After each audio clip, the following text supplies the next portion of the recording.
ছাত্ৰ ছাত্ৰীসকল, তোমালোকে জানা যে আমাৰ অসম এখন বৈচিত্ৰ্যময় দেশ আৰু অসমৰ সকলো দিশতে আমি বৈচিত্ৰ্য দেখিবলৈ পাওঁ। আৰু জাতি জনজাতিৰ ক্ষেত্ৰতো আমি যদি অসমলৈ লক্ষ্য কৰোঁ তেতিয়াহ'লে দেখিম যে অসমত বিভিন্ন জাতি উপজাতি জনজাতিৰ লোকে বসবাস কৰে আৰু এই বিভিন্ন জাতি জনজাতিৰ লোকেৰে অসমখনক এখন ধুনীয়া ফুলনিবাৰীৰ নিচিনা কৰি তুলিছে। এখন ধুনীয়া ফুলনিবাৰীত যিদৰে বিভিন্ন জাতৰ বিভিন্ন গন্ধৰ বিভিন্ন ৰঙৰ ফুল ফুলি জকমকাই থাকে, তেনেকৈ আমাৰ অসমখনতো বিভিন্ন জাতৰ বিভিন্ন ধৰ্মৰ আৰু বিভিন্ন ভাষা ভাষী লোকৰ মানুহেৰে ঠাঁ খাই আছে। এতিয়া স্বাভাৱিকতে আমাৰ মনত এটা প্ৰশ্ন হয় যে এই যে ইমান বিলাক বিভিন্ন তৰহৰ জাতি জনজাতি আমাৰ অসম দেশত আছে, সেই সকলো মিলি এক অসমীয়া হিচাপে গঠন হোৱাত কেনেধৰণে বা কিহে আমাক সহায় কৰিছে আৰু এই জাতি জনজাতি বিলাকনো ক'ৰ পৰা কেনেকৈ কেতিয়া অসমলৈ আহিল, তেওঁলোকৰ মাজতনো কেনেকৈ সমন্বয় সাধন হ'ল, এই সকলো কথা আমি জানিব পাৰিম আমাৰ পাঠ্যৰ অন্তৰ্ভুক্ত এটি পাঠত। আৰু আজি আমি সেই পাঠটোকে আলোচনা কৰিম আৰু পাঠটোৰ নাম হৈছে অসমৰ জনগোষ্ঠীৰ গাঁথনি আৰু সংস্কৃতি। অসমৰ জনগোষ্ঠীৰ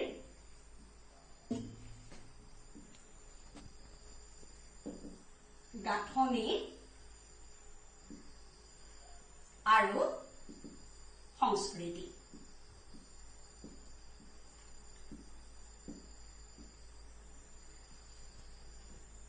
পাঠটোৰ আলোচনা কৰাৰ পূৰ্বে আমি এই পাঠটোৰ প্ৰবন্ধকাৰজনৰ বিষয়ে কিছু কথা জানি ল'ব লাগিব।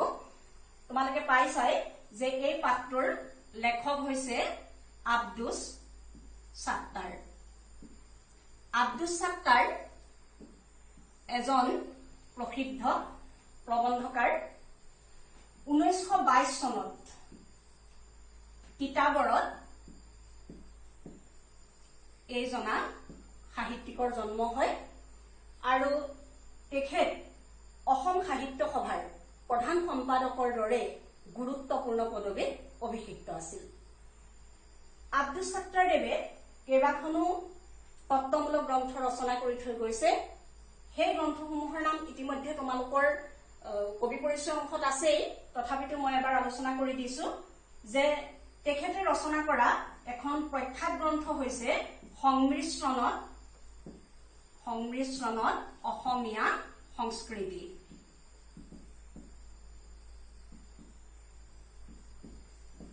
সংমিশ্ৰণত অসমীয়া সংস্কৃতি। তদুপৰি তেখেতে লিখিছিলে প্ৰসংগ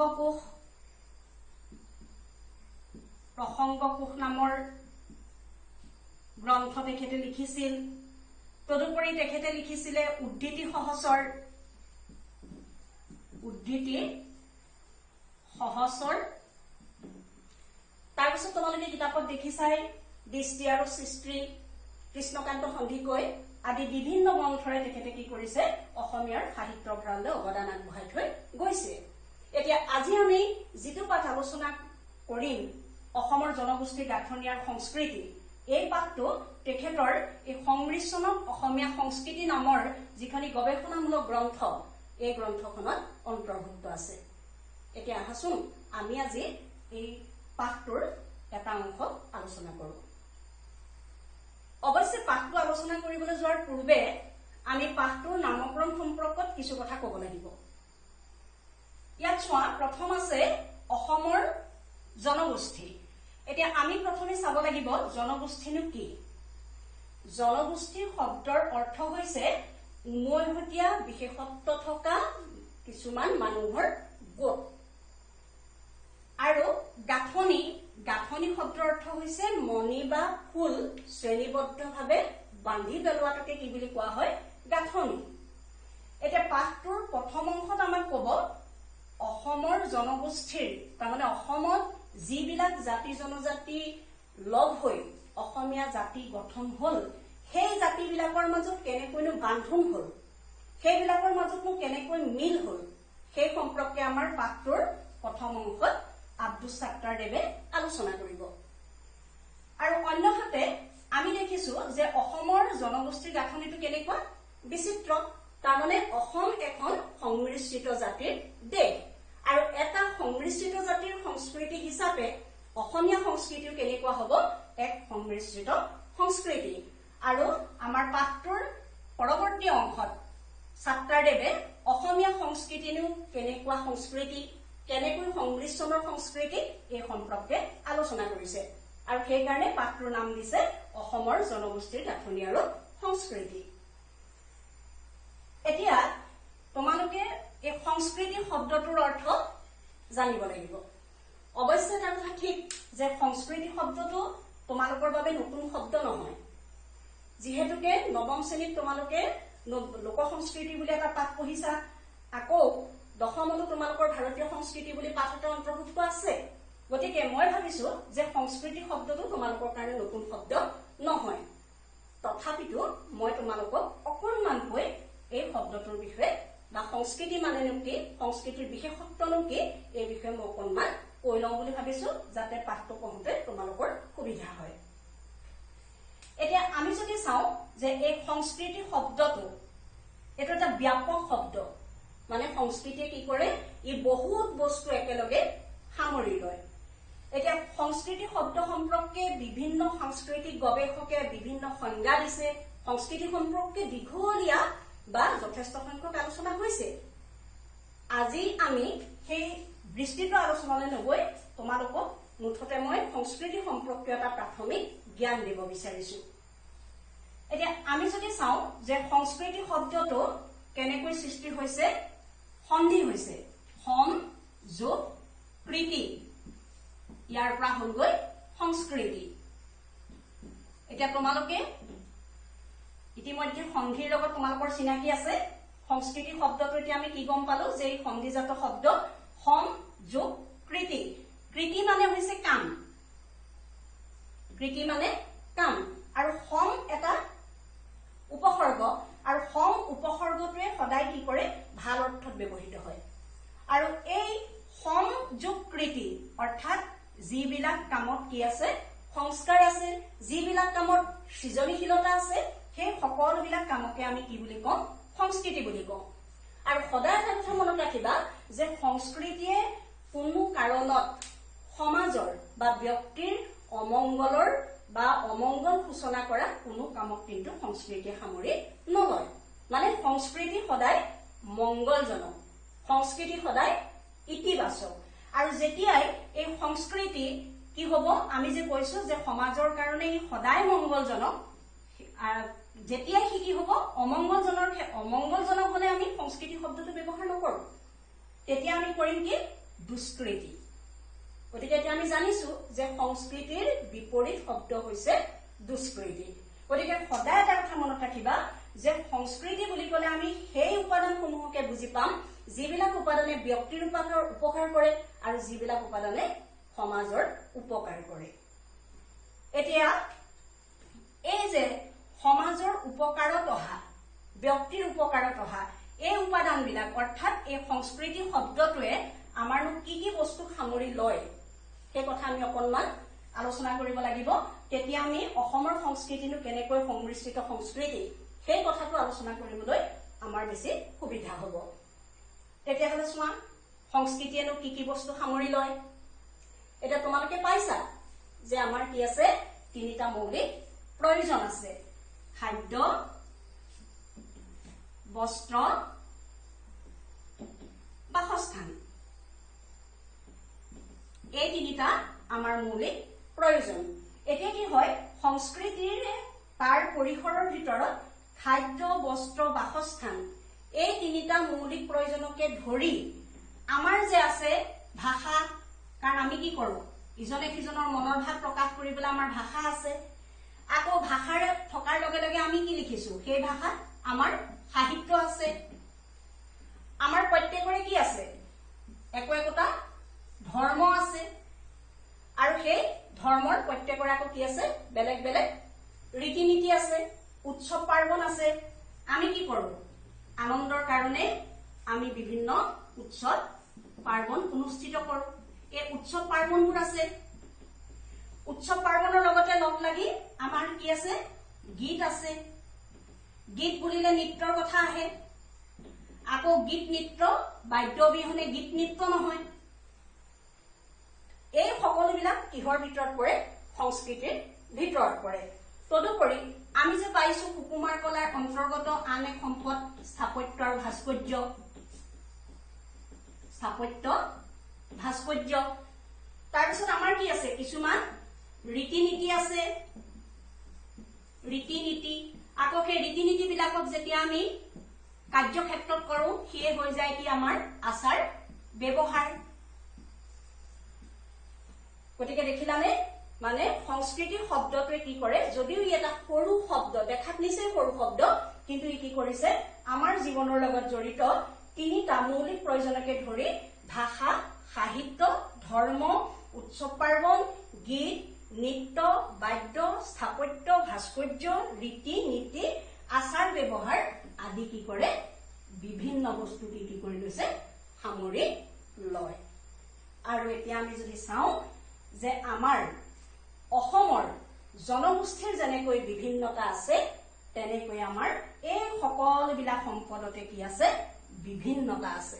গতিকে আমি এই অংশৰ পৰা বা এই আলোচনাৰ পৰা এটা সিদ্ধান্তত উপনীত হ'ব পাৰো যে অসমীয়া জাতিটো, বৃহত্তৰ যি অসমীয়া জাতি, সেই বৃহত্তৰ অসমীয়া জাতি হৈছে এটা সংমিশ্ৰিত জাতি, আৰু সেই সংমিশ্ৰিত জাতিৰ সংস্কৃতি হিচাপে অসমীয়া সংস্কৃতিও কেনেকুৱা সংস্কৃতি?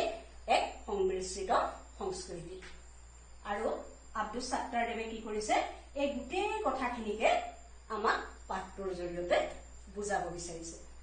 আৰু মই ভাবিছো যে পাঠটো পঢ়ি তোমালোকে যথেষ্ট ভাল পাবা, যিহেতুকে পাঠত আমি যিখিনি কথা আলোচনা কৰিম সেই কথাখিনি তোমালোকৰ অভিজ্ঞতাৰ ভিতৰুৱা। গতিকে এতিয়া আহাচোন আমি আমাৰ পাঠটোৰ মাজলৈ যাওঁ।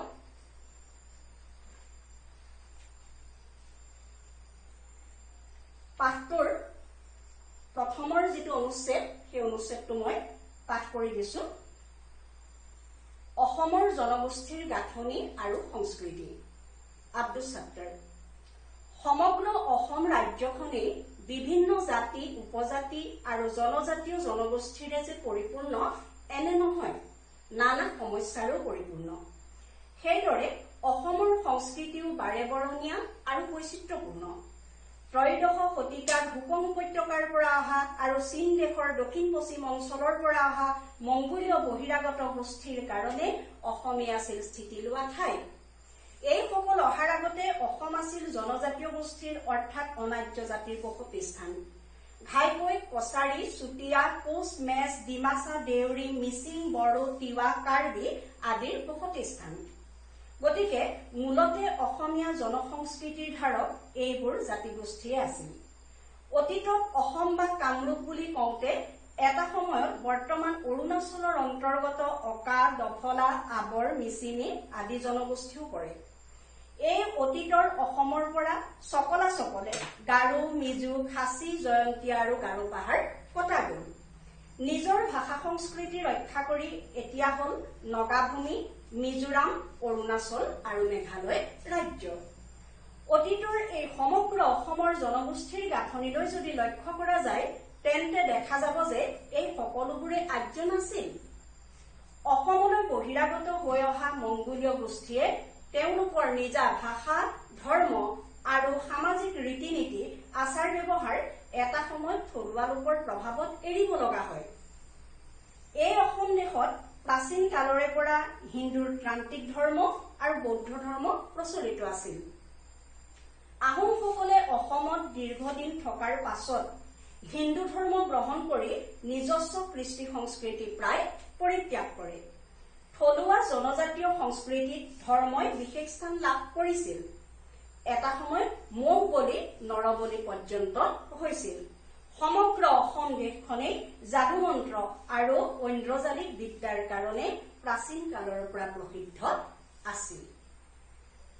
এতিয়া আমাৰ প্ৰথম অনুচ্ছেদটোত লেখকে যিখিনি কথা কৈছে তাৰ মই সাৰাংশটো তোমালোকক কৈ দিছো। প্ৰথমে আমাক লেখকে কৈছে যে আমাৰ অসম দেশখন নানান সমস্যাৰে পৰিপূৰ্ণ, কিন্তু সেই সমস্যাসমূহৰ কথা অৱশ্যে আমাৰ পাঠত আলোচনা নাই। আমাক এটাই কথা তেখেতে ক'ব বিচাৰিছে যে আমাৰ সমগ্ৰ ৰাজ্যখন হৈছে বিভিন্ন জাতি উপজাতি জনজাতিৰে পৰিপূৰ্ণ হৈ থকা এখন ৰাজ্য, আৰু এই ৰাজ্যখনৰ জাতিৰ যিটো গাঁথনি বা অসমীয়া জাতি যিদৰে বাৰে বৰণীয়া বা বৈচিত্ৰ্যপূৰ্ণ, আমাৰ অসমৰ সংস্কৃতি হৈছে বৈচিত্ৰ্যপূৰ্ণ। এতিয়া প্ৰথম আমাক লেখকে কৈছে যে আমাৰ অসমত অতি পুৰণি কালত বা আদিতে বাস কৰিছিল কিছুমান অনাৰ্য গোষ্ঠীৰ লোকে, কিন্তু মনত ৰাখিবা তেওঁলোক আছিল মংগোলীয় গোষ্ঠীৰ লোক, আৰু তেওঁলোক কোন কোন আছিল? কছাৰী, চুতীয়া, কোচ, মেচ, ডিমাচা, দেউৰী, মিচিং, বড়ো, তিৱা, কাৰ্বি আদি, যিবিলাক আমি আমাৰ দ্ৰুতপাঠ বৈচিত্ৰ্যময় অসমত এইসকলৰ বিষয়ে পঢ়িবলৈ পাইছো।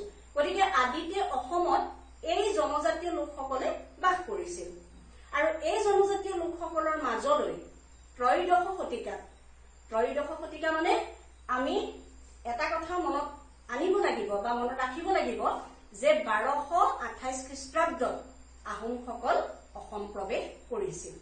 এতিয়া যে আমাক কৈছে যে ত্ৰয়োদশ শতিকাত চীন দেশৰ দক্ষিণ পশ্চিম অঞ্চল আৰু হুকম উপত্যকাৰ পৰা কিছুমান মংগোলীয় মানুহ আমাৰ অসমলৈ আহিছিল। এতিয়া তোমালোকে বুজিলানে যে সেই মংগোলীয় লোকসকল বা সেই জনগোষ্ঠীটো কোন আছিল? যে সেই জনগোষ্ঠীটো হৈছে আহোমসকল। গতিকে ত্ৰয়োদশ শতিকাত যে আমাৰ অসমলৈ এই আহোমসকল আহিল, তেতিয়া কিন্তু কথা এটা মনত ৰাখিবা, তেতিয়া বৰ্তমান আমাৰ যিখন অসম সেই অসম কিন্তু নাছিল, ডাঙৰ অসম আছিল, যাক আমি কি বুলি কৈছিলো? বৰ অসম বুলি কওঁ। আৰু সেই বৰ অসমত এতিয়া যে আমি সাতভনী বুলি কওঁ, উত্তৰ পূবৰ সাতোখন ৰাজ্য, সেই সাতোখন ৰাজ্য একেলগ হৈ প্ৰথম অৱস্থাত প্ৰাগজ্যোতিষপুৰ আৰু তাৰ পাছত কামৰূপ নামেৰে কি আছিল? জনাজাত আছিল। আৰু সেই কামৰূপলৈ আহোমসকলৰ ত্ৰয়োদশ শতিকাত আগমন ঘটিল। আহোমসকল আহি তেওঁলোকে কি কৰিলে? যে এই পূৰ্বৰ যিসকল লোক জনগোষ্ঠীয় লোক আছিল সেই লোকসকলৰ লগত তেওঁলোক মিলি পৰি তেওঁলোকে এই দেশৰ সংস্কৃতি কি কৰিলে? তেওঁলোকে গ্ৰহণ কৰিলে। ইয়াত যে কৈছে যে অসমলৈ বহিৰাগত হৈ অহা মংগোলীয় গোষ্ঠীয়ে তেওঁলোকৰ নিজা ভাষা, ধৰ্ম আৰু সামাজিক ৰীতি নীতি, আচাৰ ব্যৱহাৰ এটা সময়ত থলুৱা লোকৰ প্ৰভাৱত এৰিব লগা হয়। তাৰ মানে এইটো কৈছে যে আহোমসকল হৈছে টাই গোষ্ঠীৰ মানুহ, তেওঁলোকৰ ভাষা টাই ভাষা, তেওঁলোকৰ ধৰ্ম বেলেগ অসমৰ মানুহতকৈ। গতিকে অসমৰ মানুহৰ যিখিনি অসমৰ মানুহ পূৰ্বতে আছিল সেই মানুহখিনিৰ লগত আহি তেওঁলোক কি হ'ল? লগ লাগি গ'ল, আৰু তেওঁলোকে নিজে যি ঠাইৰ পৰা আহিছিল সেই ঠাইৰ লগততো সম্বন্ধ বিচ্ছিন্ন কৰিলেই লগতে তেওঁলোকে কি কৰিলে? নিজৰ ভাষা, ধৰ্ম, ৰীতি নীতি সকলোবিলাক এৰি আমাৰ থলুৱা অসমীয়া প্ৰজাৰ লগত মিলি গ'ল। গতিকে আমি প্ৰথমেই দেখা পাইছো যে অসমৰ জনগোষ্ঠীৰ যিটো গাঁথনি বা অসমীয়া জাতি, সেই অসমীয়া জাতিৰ গঠনত প্ৰথম অৱদান আগবঢ়াওঁতা হ'ল কোনসকল? আহোমসকল। আৰু আমাক লেখকে কৈছে যে অসমীয়া জনসংস্কৃতিৰ ধাৰক এইবোৰ জাতিগোষ্ঠী আছিল। বাক্যটো কিতাপত চোৱা তোমালোকে, আৰু তাত পাইছা কোনবিলাক? যে প্ৰথমতে বা মূলতে যদি আমি অসমীয়া জনগোষ্ঠীটো বা অসমীয়া জাতিটো কোনে ধৰি ৰাখিছিল বুলি যদি আমাক সোধে, তেতিয়া আমি উত্তৰ কি দিম? যে মংগোলীয় গোষ্ঠীৰ বড়ো, কছাৰী, চুতীয়া, মেচ, ডিমাচা, দেউৰী এই লোকসকলে কি কৰিছিল? অসমীয়া অসমীয়া জাতিটোৰ মূলটো ধৰি ৰাখিছিল, আৰু তেওঁলোকৰ লগত নতুনকৈ আহি সোমাল কোন? আহোমসকল। তাৰপিছত কি কৰিলে? যে লেখকে আমাক এই আহোমসকলৰ আগমনৰ সময়ত আমাৰ যি বৰ অসম আছিল, সেই বৰ অসমৰ যে পাছলৈ যে টুকুৰা টুকুৰ হৈ গ'ল সেই কথাও ইয়াত উল্লেখ কৰিছে।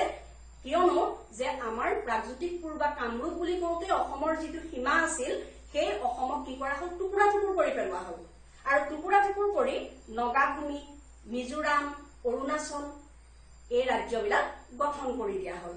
আৰু এতিয়া চোৱা যে যি সময়ত আহোমসকল আহিছিল সেই সময়ত কিন্তু সেই অৰুণাচলত থকা যিবিলাক জনজাতি নগাভূমিত থকা যিবিলাক জনজাতি, মেঘালয়ত থকা যিবিলাক জনজাতি, সেইবিলাকো কিন্তু ক'ত আছিল? আমাৰ অসমৰ ভিতৰতে আছিল।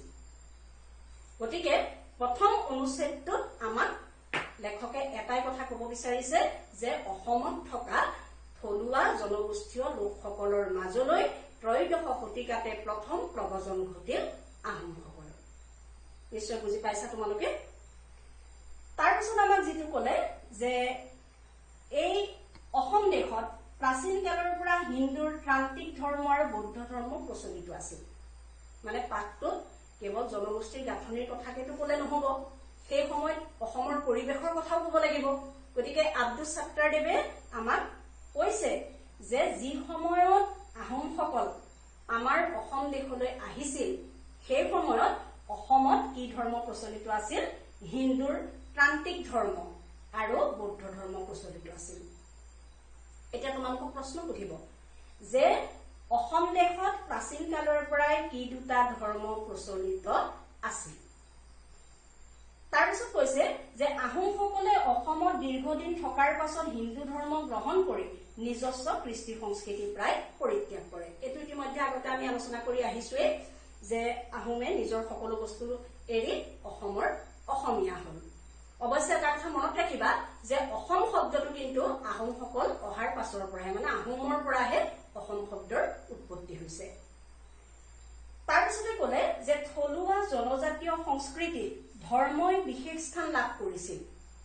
থলুৱা জনজাতীয় সংস্কৃতি তাৰমানে আমাৰ অসমৰ থলুৱা লোকসকল আছিল জনজাতীয় লোক। আৰু জনজাতি মানে তোমালোকে জানা যে পাহাৰত বাস কৰা নিৰক্ষৰ বা শিক্ষা দীক্ষা নথকা কিছুমান লোকক কি বুলি কোৱা হৈছিল? জনজাতি বুলি কোৱা হৈছিল। কিন্তু এতিয়া তোমালোকে জনজাতিৰ ওপৰত সেই যিটো ধাৰণা, সেই ধাৰণাটো কিন্তু ল'ব নোৱাৰা। যিহেতুকে এতিয়া আমি জনজাতি বুলি ক'লে সেই নিৰক্ষৰ বা পাহাৰত থকা লোকসকলক আমি নুবুজো। এতিয়া জনজাতীয় লোকসকল বহু আগবাঢ়ি আহিল আৰু তেওঁলোক অসমৰ পাহাৰে ভৈয়ামেতো বিস্তৃত হৈ আছেই। তদুপৰি তেওঁলোকে শিক্ষা দীক্ষা সকলোৰে ক্ষেত্ৰত আগবাঢ়ি গৈ বিভিন্ন পদবীত অভিষিক্ত হৈছে, বিভিন্ন ধৰণে তেওঁলোকে কি কৰিছে? আমাৰ ৰাজ্যখনলৈ অৱদান বঢ়াইছে। গতিকে পূৰ্বতে আমাক জনজাতি বুলি ক'লে যিটো আমাৰ সংজ্ঞা আছিল বা জনজাতি বুলি ক'লে আমাৰ যিটো ধাৰণা আছিল, এতিয়া কিন্তু আমি জনজাতি বুলি ক'লে সেই ধাৰণাটো মানে পোষণ কৰিব নোৱাৰো। সেইটো কিন্তু মনত ৰাখিবা। এতিয়া এই যিটো থলুৱা জনজাতীয় সংস্কৃতি বুলি আমাক ক'লে, তাৰমানে অসমৰ যি পুৰণি সংস্কৃতি, সেই সংস্কৃতিটোত কোনটোৱে বিশেষ স্থান লাভ কৰিছিল? ধৰ্মই। আৰু এটা স্বাভাৱিক কথা, এতিয়াও যদি তোমালোকে লক্ষ্য কৰা তেতিয়া দেখিবা যে জনজাতীয় লোকসকলৰ মাজত ধৰ্মীয় ৰীতি নীতি বা ধৰ্মীয় আচাৰ ব্যৱহাৰ বিলাকে কি কৰিছে? বিশেষ এক প্ৰাধান্য লাভ কৰি আছে। আৰু এতিয়া লেখকে যে আমাক এই বাক্যটো ক'লে, তাতে এটা আকৌ সৰু প্ৰশ্ন হ'ব পাৰে যে থলুৱা জনজাতীয় সংস্কৃতিত কিহে বিশেষ স্থান লাভ কৰিছিল? তাৰপিছত কৈছে যে এটা সময়ত মহ বলি নৰবলি পৰ্যন্ত হৈছিল। মানে ধৰ্মৰ নামত এটা সময়ত আমাৰ অসম দেশত মানুহবিলাক ইমানেই ধৰ্মান্ধ আছিল বা ধৰ্মৰ নামত তেওঁলোক ইমানেই কি আছিল? আৱেগিক আছিল, যাৰ ফলত এই অসম দেশতে কি হৈছিল? বলি হৈছিল। এতিয়াও বলি বিধান আছে, তথাপিতো পূৰ্বতে অসমত মহ বলিটো হৈছিলে কি বলি হৈছিল? নৰবলি। অৰ্থাৎ মানুহকো কি কৰা হৈছিল? দেৱীৰ আগত বলি দিয়া হৈছিল। আৰু এতিয়া যদি তোমালোকে চোৱা তেতিয়া দেখিবা যে কেঁচাই খাটি যি গোসানীৰ কথা কোৱা হয়, তামৰেশ্বৰী মন্দিৰ, তাৰপাছত আমাৰ কামাখ্যা মন্দিৰৰ যি নীলাচল পাহাৰ, সেই নীলাচল পাহাৰৰ কামাখ্যা মন্দিৰৰ দাঁতিত এটা সৰু মন্দিৰ আছে। এতিয়া কোৱা মতে যে সেই মন্দিৰবিলাকত হেনো কি হৈছিল? নৰবলি হৈছিল। আৰু এই কথাখিনি আমাক লেখকে এটা কাৰণেই কৈছে যে পূৰ্বৰ অসমৰ সংস্কৃতিৰ বিষয়ে ইয়াক কৈ গৈ আছে। আহোমসকল অহাৰ পূৰ্বে অসমত ধৰ্ম বা ইত্যাদিৰ ক্ষেত্ৰতনো আমাৰ অসমত কি পৰিৱেশ আছিল, সেই কথাখিনি ক'বলৈ গৈহে লেখকে এই বাক্যবিলাক আমাক কৈছে। তাৰপিছত কৈছে যে সমগ্ৰ অসম দেশখনেই যাদু মন্ত্ৰ আৰু ঐন্দ্ৰজালিক বিদ্যাৰ কাৰণে প্ৰাচীন কালৰ পৰা প্ৰসিদ্ধ আছিল। আকৌ এটা প্ৰশ্নটো কি? যে অসম দেশ প্ৰাচীন কালৰ পৰাই কিহত প্ৰসিদ্ধ আছিল? উত্তৰটো কি হ'ব? যে সমগ্ৰ অসম দেশখন যাদু মন্ত্ৰ তোমালোকে যাদু বুলি কোৱাত নিশ্চয় বুজি পাইছাই। মন্ত্ৰ সাহিত্য আমি পৰৱৰ্তী সময়ত আমাৰ পাঠত আলোচনা কৰিব লগা আছে, তেতিয়া মন্ত্ৰ সাহিত্যৰ ওপৰত মই আলোচনা কৰিম। আৰু ঐন্দ্ৰজালিক বিদ্যা মানে ইন্দ্ৰজাল বিদ্যা, যিটো আমি ভেলকিবাজি বুলি কওঁ। গতিকে অতি প্ৰাচীন কালত হেনো আমাৰ অসমত কি আছিল, এই যাদু মন্ত্ৰ আৰু ইন্দ্ৰজাল বিদ্যাই বিশেষভাৱে প্ৰাধান্য লাভ কৰিছিল। এতিয়া এই কথাখিনি আমাৰ পাঠটোৰ প্ৰথম অনুচ্ছেদত আছে, আৰু মই ভাবো যে তোমালোকে এই যিখিনি আলোচনা আমি কৰিলো সেইখিনিৰ পৰা নিশ্চয় তোমালোকে কিছু নহয় কিছু কথা শিকিব পাৰিছা। আৰু প্ৰশ্ন যিকেইটা কলো সেই প্ৰশ্নকেইটাৰ উত্তৰো তোমালোকে বহীত লিপিবদ্ধ কৰি থবা। আৰু ইয়াৰ পাছৰ যিটো আমাৰ অনুচ্ছেদ আছে সেই অনুচ্ছেদটো কিন্তু অসমৰ পুৰণি সাহিত্যৰ সমলৰ ওপৰত হ'ব। গতিকে মই আগতেই কৈছো যে পাঠটো পঢ়োতে অকল জনগোষ্ঠীৰ গাঁথনি এই বিষয়ে পঢ়ি থাকিলেতো নহব। গতিকে আমাৰ সংস্কৃতিৰ কথাও মাজে মাজে লেখকে কৈ গৈছে। গতিকে ইয়াৰ পাছৰ যিটো অনুচ্ছেদ সেই অনুচ্ছেদটোত আমি কি পাম, যে অসমীয়া সাহিত্যৰ বিষয়ে আমি কিছু কথা পাম। গতিকে এইখিনি আমি পৰৱৰ্তী ক্লাছত আলোচনা কৰিম। আৰু আজিলৈ এইটো ভিডিঅ'ত মই তোমালোকৰ কাৰণে এইখিনিকে প্ৰেৰণ কৰিছো, আৰু তোমালোকে পাঠটো পঢ়ি বুজিবলৈ যত্ন